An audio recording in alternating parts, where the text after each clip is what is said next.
Halo teman-teman semua, aku Karina Eliani dan di sini ada teman aku. Dan aku Tana Yuhangno. Dan hari ini kita di sini bakal ngobrol-ngobrol santai aja tentang cerpen yang kita ambil.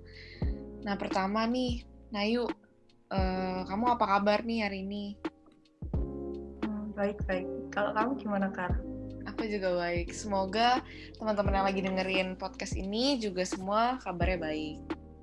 Pertama nih, kalau buat kamu, Nayu, dari tema dan sedikit deh sinopsis dari novel yang kamu buat. Boleh dong dikit diceritain. Kalau dari tema sih aku ambilnya yang fantasi misteri ya. Terus kalau sinopsisnya tuh ini tuh kayak menceritakan tentang anak yang bernama Samara. Nah, dia tuh kan yatim piatu.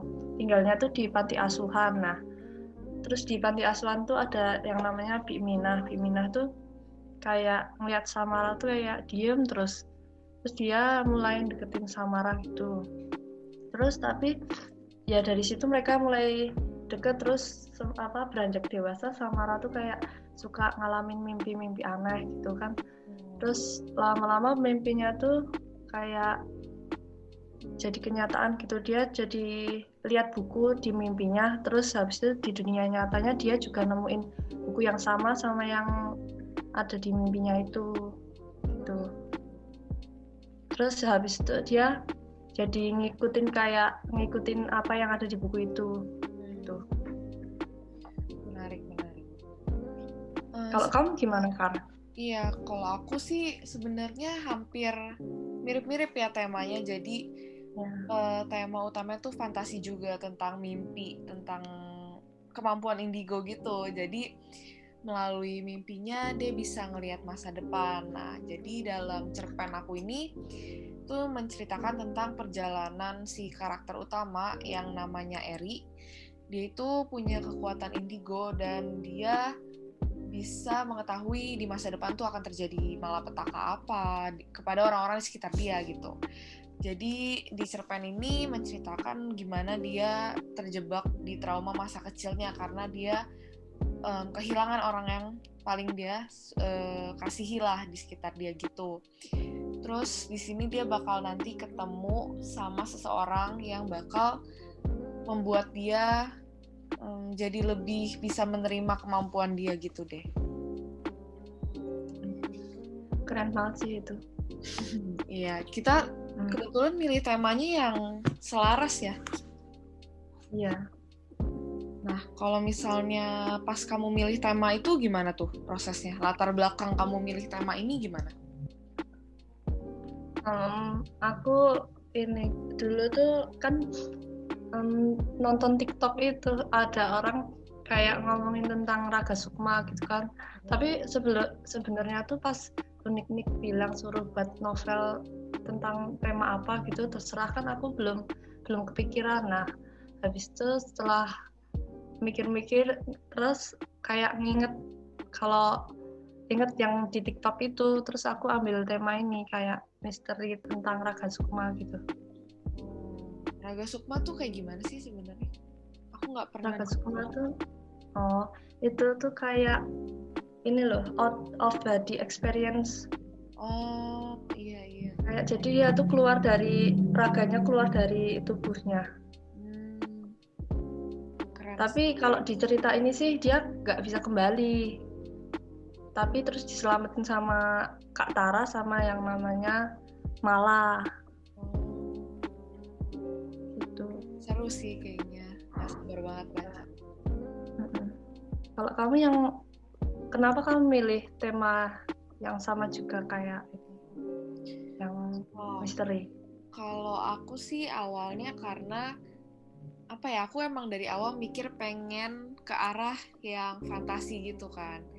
Terus aku coba buat mikir-mikir apa ya yang kira-kira menarik gitu, dan aku kepikiran indigo. Terus kalau dari ceritanya sendiri, aku sih mikir kayak buat ngecari cerita yang cukup relatable meskipun temanya tuh fantasi gitu. Nah, makanya dari situ aku ngambil tema tentang kehilangan, terus tentang trauma masa kecil. Karena aku ngerasa juga kita kan pasti sering banget tuh terjebak di hal-hal yang sebenarnya udah terjadi lama, atau kayak ketakutan-ketakutan di masa lalu yang bikin kita takut gitu buat mencoba hal baru, atau misalnya kita jadi takut buat ngambil kesempatan karena kita takut untuk gagal gitu. Terus aku juga mikir kayak kita sering banget fokus ke hal-hal buruk yang terjadi gitu, kayak nggak mau lagi lah karena sebelumnya sempat terjadi hal buruk gitu.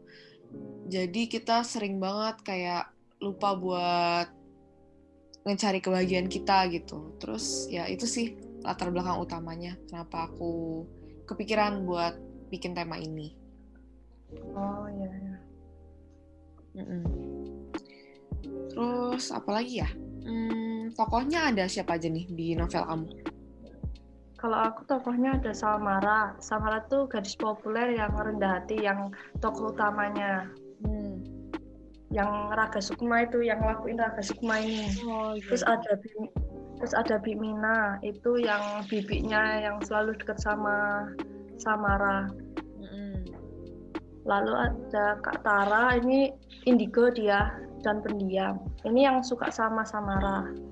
Terus ada Mala, ini sahabatnya Samara yang ternyata juga suka sama Kak Tara. Berarti ada romansnya juga ya ini? Iya. Sedikit. Menarik. Kalau kamu gimana tokohnya?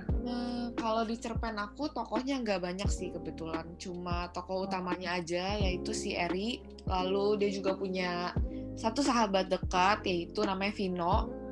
Terus di sini juga aku ceritain sedikit tentang ibunya, dan juga ada satu karakter lagi yang juga istilahnya lawan mainnya Eri gitu ya. Itu karakternya itu seorang wanita, yaitu dia seorang pelukis, namanya adalah Amira. Terus udah ya?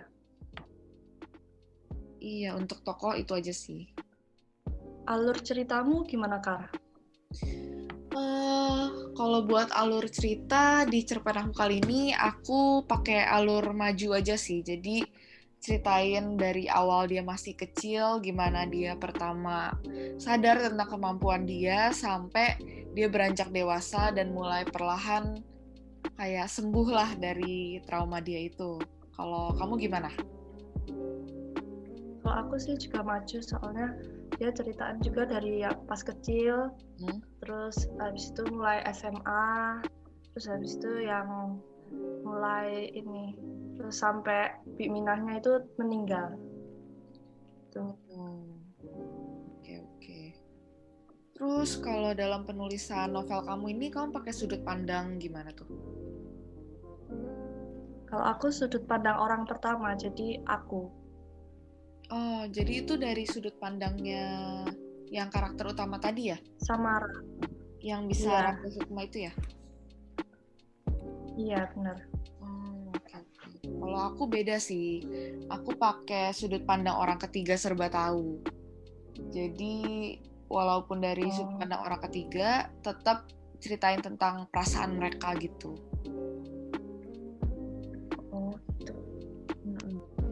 Kalau kamu gimana pesan yang ingin disampaikan dari cerpenmu ini?